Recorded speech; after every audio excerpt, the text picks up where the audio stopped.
Hello friends, welcome back to my channel Math Prek. आज का हमारा टॉपिक है वेक्टर अलजेब्रा। हमें पता है कि हम एनसीईआरटी का जो समरी टाइप है, मतलब एनसीईआरटी में से जो मेन चीज़ें हैं मैं आपको करा रही हूँ, तो उसी का ही आज का हमारा लेक्चर वेक्टर अलजेब्रा से रिलेटेड है। ठीक है, वेक्टर अलजेब्रा क्या होती है, ये आपका जो आगे वेक्टर एनालिसिस आएगा उसमें भी आपके लिए ये बहुत ही ज़्यादा इंपॉर्टेंट टॉपिक है। ठीक है, तो पूरी वीडियो ध्यान से देखना। और हाँ, जिसने भी चैनल को सब्सक्राइब नहीं किया है प्लीज़ चैनल को सब्सक्राइब कर लेना, जिससे जो भी वीडियो अपलोड होगी उसका नोटिफिकेशन आपको मिलता रहेगा। बेल आइकन प्रेस ज़रूर कर लेना। ठीक है, और अगर आपको वीडियो पसंद आती है तो प्लीज़ वीडियो को लाइक ज़रूर किया करो और कमेंट सेक्शन में भी बताया करो। ठीक है, वेक्टर को पढ़ने के लिए सबसे पहले हमारे पास एक टर्म आई है डायरेक्टेड लाइन, और एक है हमारे पास directed line segment. Directed line and directed line segment क्या होता है? डायरेक्टेड है दैट मीन्स दोनों में क्या होगी, डायरेक्शन होगी। लाइन हमें पता क्या होता है, लाइन है ये, इसको आगे भी एक्सटेंड कर सकते हैं, पीछे भी एक्सटेंड कर सकते हैं। ठीक है, पहले हम डायरेक्टेड लाइन समझते हैं। ये एक लाइन है जिसे हम आगे पीछे कहीं भी एक्सटेंड कर सकते हैं अगर इसमें डायरेक्शन दे दी जाए, चाहे तो ये या फिर चाहे ऐसे डायरेक्शन दे दी जाए, चाहे इधर कैसी भी डायरेक्शन दे दी जाए, तो ये क्या कहलाएगी, आपकी डायरेक्टेड लाइन। ठीक है, अगर इसमें से हम कुछ पार्ट ले लें तो इधर क्या हो गया, अब ये लाइन सेगमेंट बेसिकली क्या होता है, लाइन सेगमेंट ऐसे होता है जिसका एंड पॉइंट होता है, ना इधर एक्सटेंड होगी ना इधर ही एक्सटेंड होगी। ठीक है, तो ये हमने लाइन में से कुछ पार्ट लिया है, अब ये आगे नहीं जा सकता, इससे आगे नहीं जा सकता।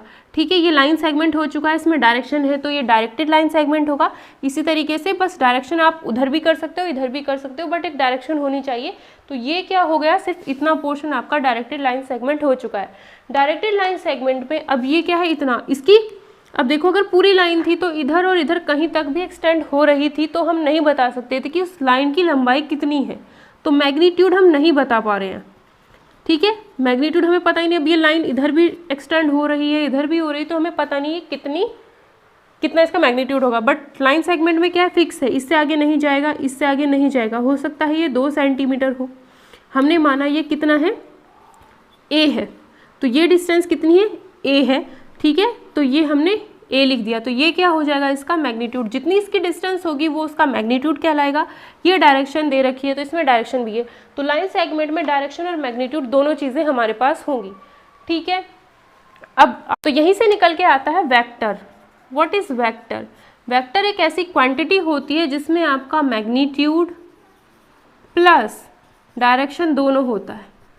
मैग्नीट्यूड प्लस डायरेक्शन दोनों जिसमें होता है वो आपका वेक्टर कहलाता है। ठीक है, अब ये है लाइन सेगमेंट, ए पॉइंट ये है, बी पॉइंट ये है, ये इसका इनिशियल पॉइंट है एंड ये इसका टर्मिनल पॉइंट है। इनिशियल और टर्मिनल पॉइंट हो गए ए और बी।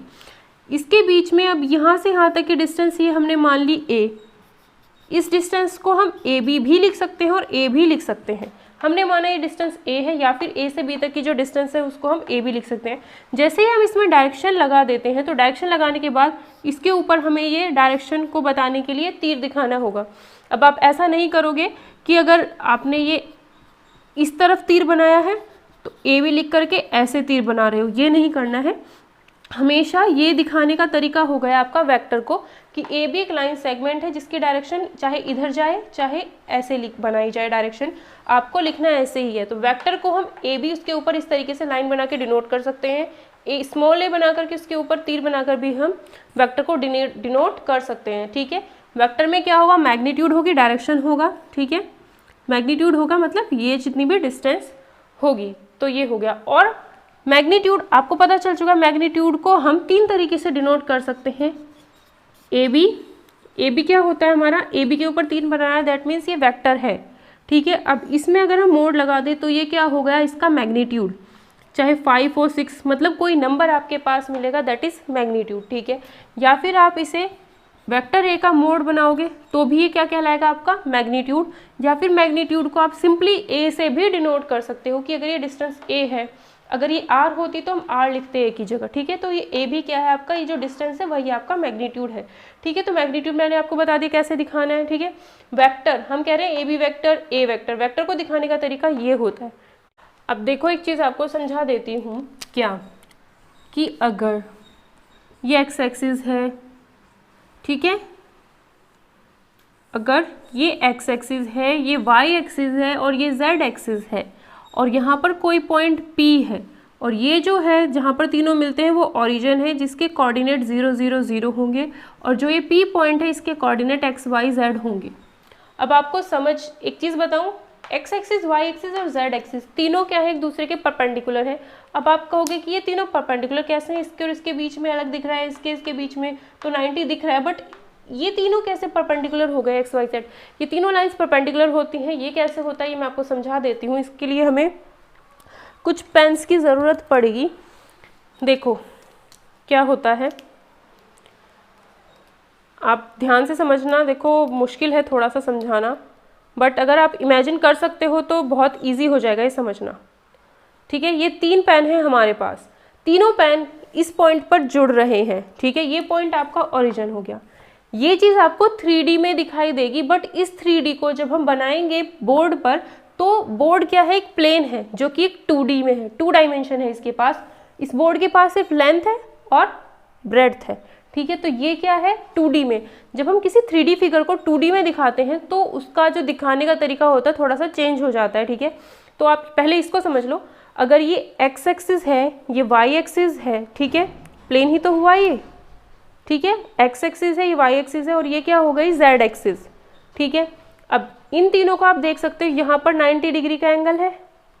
ठीक है, ऐसे देखो 90 डिग्री, इन दोनों ब्लू और ग्रीन पेन के बीच में भी 90 डिग्री, ग्रीन और ब्लैक के बीच में भी 90 डिग्री, ब्लैक और ग्रीन के बीच में भी 90 डिग्री। तीनों क्या है, एक दूसरे के परपेंडिकुलर हैं। तो यही तीनों हमने बोर्ड पर दिखाए हैं, बट हम इसे कैसे दिखा सकते हैं। देखो अगर ये इधर जा रही है, ये z एक्सिस हो जाएगी, तो जो ये ग्रीन पेन से x एक्सिस जा रही है, इस ग्रीन पेन वाले को हम बोर्ड से ऐसे तो बना नहीं सकते, तो बोर्ड से हमने इसको ऐसे बना दिया। ठीक है, तो ये तीनों क्या है, परपेंडिकुलर है, और ये आपका ओरिजिन हो गया। अगर कोई P पॉइंट यहाँ पर है, दैट मीन्स ये P पॉइंट यहाँ नहीं है, मतलब इस प्लेन में नहीं है, मतलब ये P पॉइंट आपका इस जगह पर नहीं है, ये P पॉइंट आपका इस जगह पर है।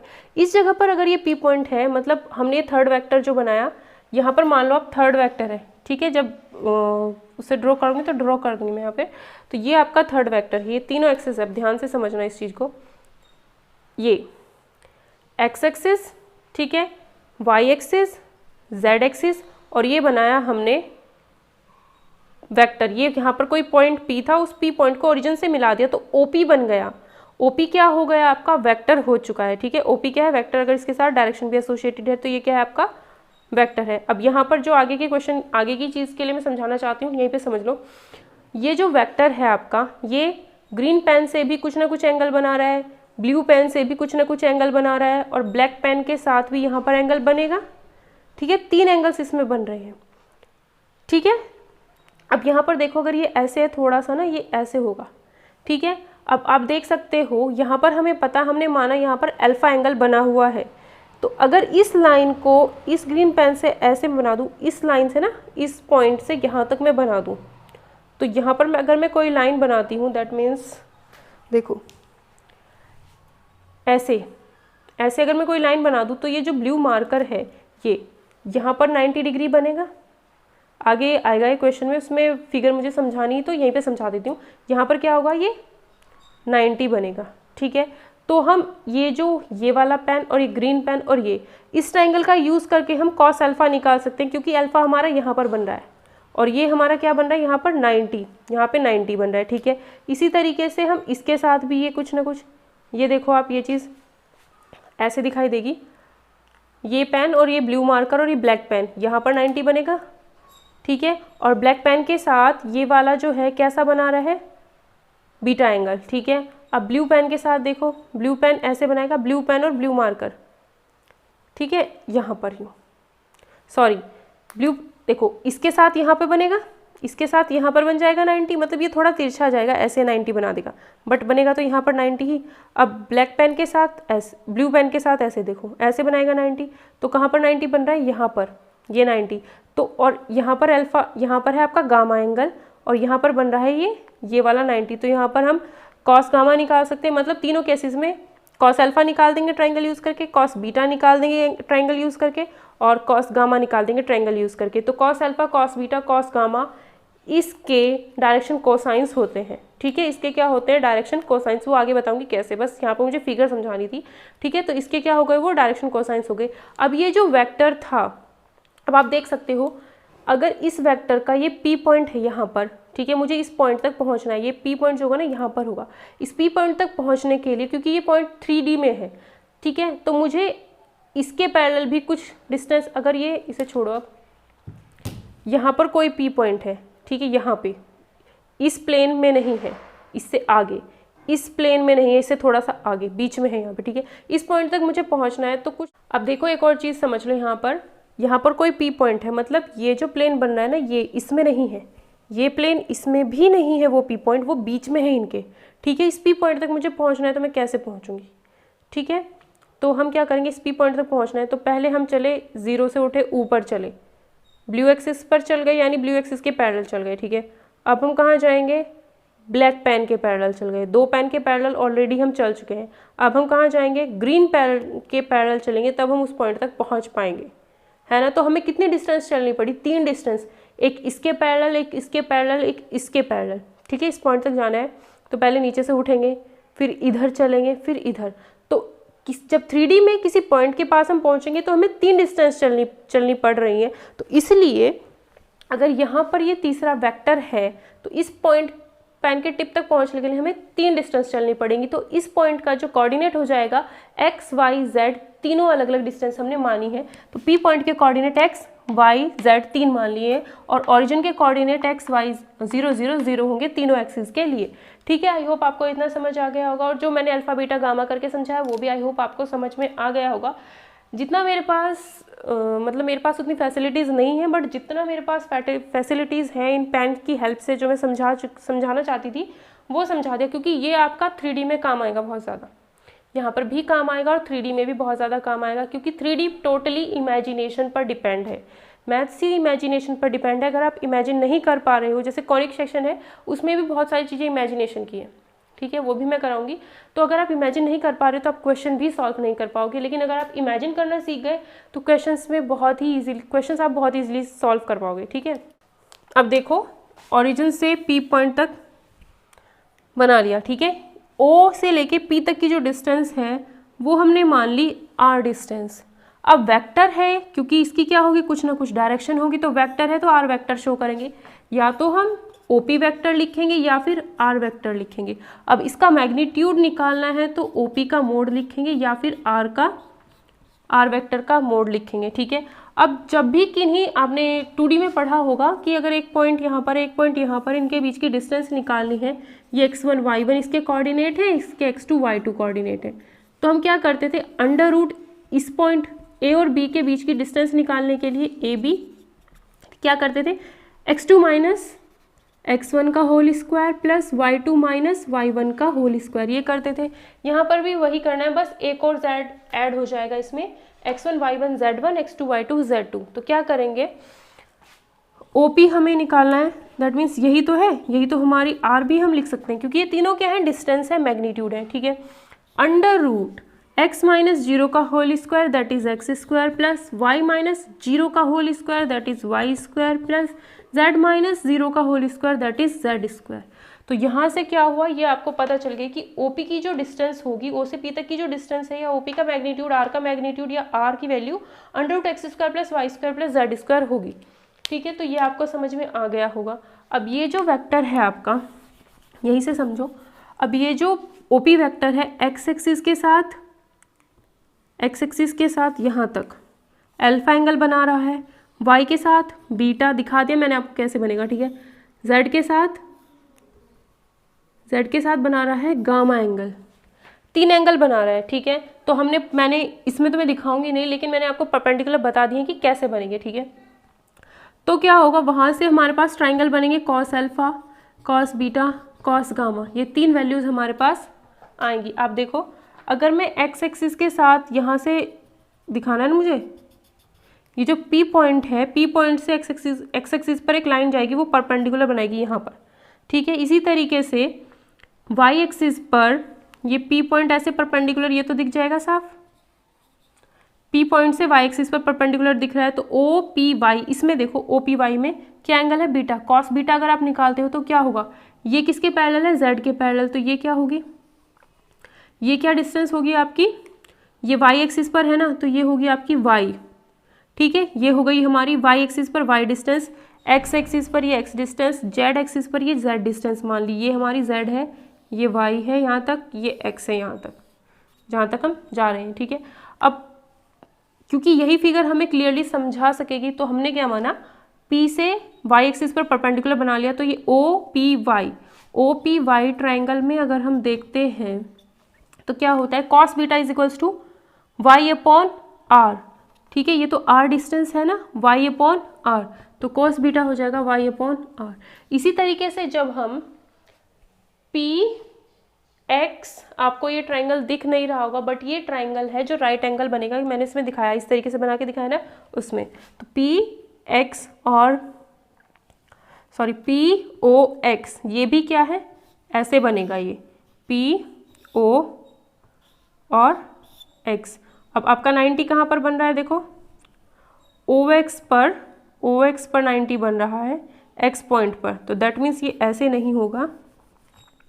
OP तो हमारा वेक्टर है ना, X एक्सिस के साथ अल्फा एंगल बना रहा है और यहाँ पर 90 है। ठीक है, तो ये OX कितनी है, OX है हमारी X और ये है OP हमारी R। तो यहाँ से अगर हम कॉस अल्फा निकालेंगे तो कितना आएगा, X अपॉन R, तो ये आपका X अपॉन R आ जाएगा। मैंने समझा दिया ये कैसे बना हुआ था, थर्ड एक्सिस के साथ कैसे बना हुआ था एंगल। एक और बार आपको बता देती हूँ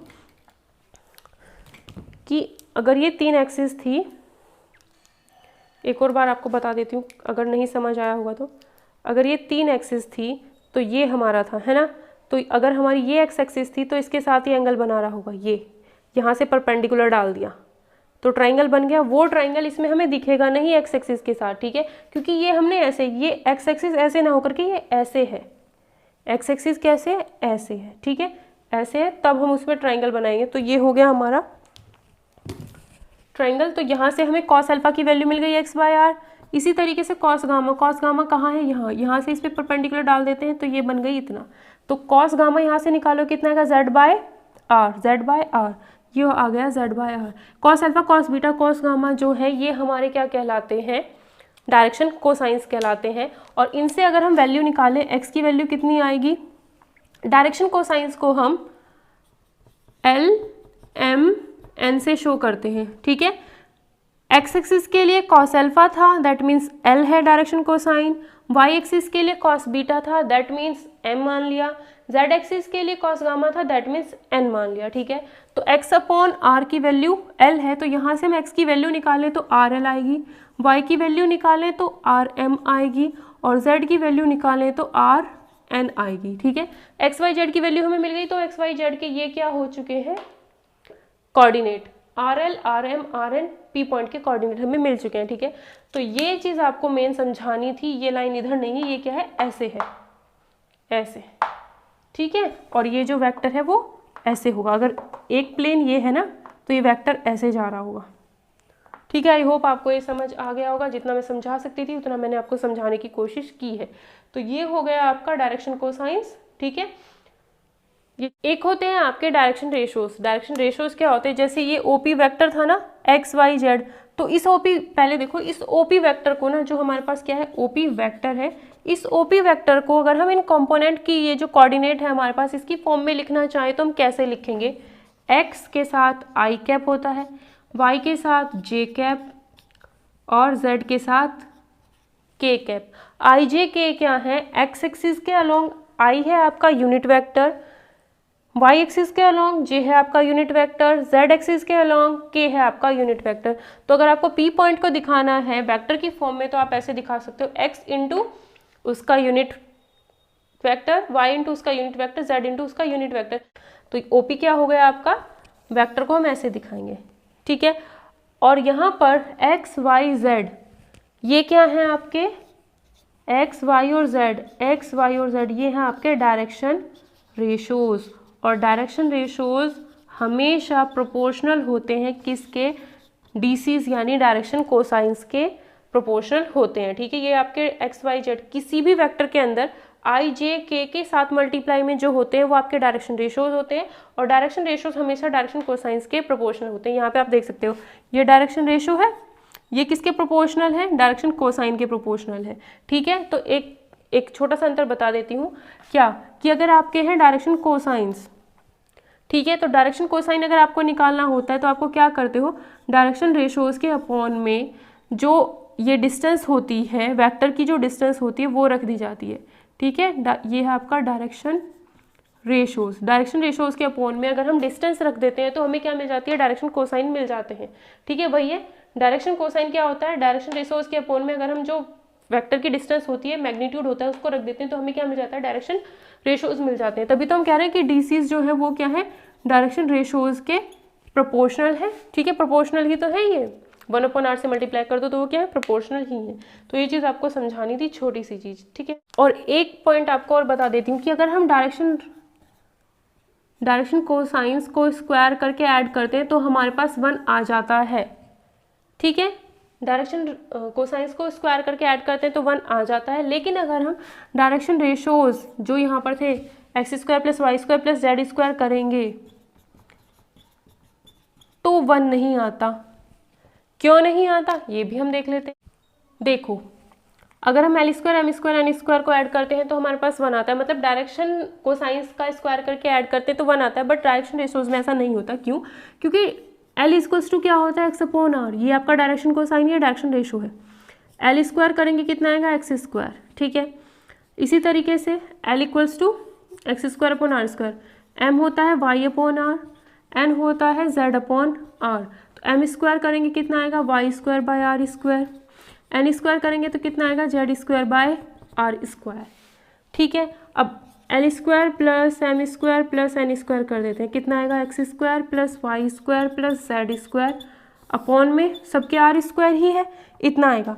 और हमारे पास क्या था, जो हमारा OP वेक्टर था उसकी डिस्टेंस कितनी थी, r, और यहाँ पे point x y z coordinate थे उसके, और यहाँ पर 0 0 0 कोऑर्डिनेट थे, ठीक है। तो r की जो वैल्यू, ये r वेक्टर था ना, तो r वेक्टर का मोड या फिर r की जो वैल्यू होती थी वो क्या होती थी, √x² + y² + z², या फिर r² की वैल्यू निकालेंगे तो कितना होगा, इतना। अब r, इसको हम क्या लिख दें, r²/r², तो कितना आ जाता है, 1 आ जाता है, क्योंकि इसके नीचे r² ऑलरेडी होता है ना, ये r होता है, इसका स्क्वायर बन जाता है, ऑलरेडी नीचे आता है तो 1 हो जाता है। बट अगर हम x² करें, x की वैल्यू कितनी है, L × r, तो L² r² आएगा, प्लस y की वैल्यू M × r यानी y² r², प्लस z की वैल्यू कितनी है, N² r²। तो ये कहाँ 1 के बराबर आ रहा है, नहीं आ रहा है। यही तो किया हमने, x² + y² + z², तो ये कहाँ r के बराबर आ रहा है, ठीक है। तो डायरेक्शन कोसाइंस का स्क्वायरिंग एंड एडिंग करेंगे तो हमेशा 1 मिल जाएगा, बट अगर हम डायरेक्शन रेशोज़ का करेंगे तो वो हमें नहीं मिलता। और वेक्टर जो भी, अगर ये a वेक्टर है, इसमें a1i + b a2j + a3k ijk क्या है, x y z एक्सिस के जो यूनिट वेक्टर होते हैं, यूनिट वेक्टर जिनका मैग्नीट्यूड 1 होता है, ठीक है। a1 a2 a3 इस a वेक्टर के लिए डायरेक्शन रेशोज़ है, ठीक है। क्या है, a1 a2 a3 क्या है, डायरेक्शन रेशोज़। अगर हमें इन डायरेक्शन रेशोज़ से डायरेक्शन कोसाइन निकालना होगा तो हम क्या करेंगे कि a1/L = a1/√i के मल्टीप्लाई में जो है उसका स्क्वायर, प्लस j के मल्टीप्लाई में a2 है उसका स्क्वायर, प्लस k के मल्टीप्लाई में a3 है उसका स्क्वायर, तो ये L हो गया। इसी तरीके से हमें M निकालना होगा, दूसरा डायरेक्ट y एक्सिस के लिए जो डायरेक्शन कोसाइन होगा वो निकालना होगा, तो हम क्या करेंगे, a2/√a1² + a2² + a3²। इसी तरीके से हमें n निकालना होगा तो क्या होगा, a3/√a1² a2² + a3², ठीक है। तो इस तरीके से a वेक्टर है a1 a2 a3 ijk के साथ जो मल्टीप्लाई में है वो आपके डायरेक्शन रेशोज़ होंगे, और डायरेक्शन कोसाइन अगर हमें उससे निकालने होंगे तो हम क्या करेंगे, a1/√a1² a2² a3², इन तीनों को ऐड करके स्क्वायर एंड ऐड करके लिख देते हैं, क्योंकि ये चीज़ क्या है, ओरिजिन से इस पॉइंट की जो डिस्टेंस है वही क्या होती है, ये नीचे आ जाती है, ठीक है। डायरेक्शन रेशोज़ को किसी वेक्टर के डायरेक्शन, जो भी मतलब जिस भी तरीके से हम बोल सकते हैं ना, उस तरीके, हर तरीके से आपको बता रही हूँ। डायरेक्शन रेशोज़ को अगर हम ओरिजिन से उस P पॉइंट तक की डिस्टेंस से डिवाइड कर दें, इसको इसको इसको, ये डायरेक्शन रेशोज़ है, उसको हम उस पी पॉइंट तक की डिस्टेंस से अगर डिवाइड कर देते हैं तो हमें डायरेक्शन कोसाइंस मिल जाते हैं। डायरेक्शन कोसाइंस में हमेशा नीचे डिस्टेंस होती है, डायरेक्शन रेशियोज में नीचे डिस्टेंस नहीं होती। आई होप आपको ये चीज़ें बहुत अच्छे से समझ आ गई होंगी, क्योंकि जब हम 3D पढ़ेंगे तो उसमें इसका बहुत ज़्यादा यूज़ होगा। ठीक है, अगर आपको वीडियो पसंद आई है तो प्लीज़ वीडियो को लाइक कर दिया करो और चैनल को सब्सक्राइब कर लेना। प्लीज़ सब्सक्राइब कर लेना ताकि जो भी वीडियो अपलोड होती है उसका नोटिफिकेशन आपको मिलता रहेगा। बेल आइकन ज़रूर प्रेस कर लेना।